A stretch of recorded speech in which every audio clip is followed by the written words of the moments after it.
Bakıda qanunsuz ev söküntüsü problemi aktuallaşdıqca digər vətəndaşlar da eyni məzmunlu şikayətlərini Meydan TV-yə çatdırırlar. Mən niyə dağıdırsın? Gedən yeri yoxdur mənim. Düş aşağı! İtələcək buraya gəlsən, düş! Bu görüntülər Xətai rayonu Ağşəhər Süleyman Vəzirov 33 ünvanı sakinlərinin yaşadıklarını əks etdirir. Sakinlər deyirlər ki, fevralın 20-sindən 22-sinə qədər 5 ailəyə məxsus fərdi yaşayış evi Xətai rayon icra hakimiyyətinin göstərişinə sökülüb. Sökür. Çəkil onu. Həkim də o kadro çəksin, mənim əlimdən telefonu alsalar. O kadro düşsün. Oradan sökürlər bayrağı.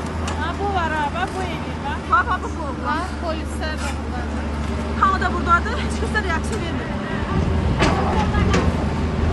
Ərazidə yaşayan 5 ailədən ikisinə ümumiyyətlə təzminat ödənilməyib. Bir ailəyə isə 3 ayrı-ayrılıqda evləri olduğu halda ümumilikdə 90 min manat verilib. Ağlı havada, soyuq şaxtada. Söktülər.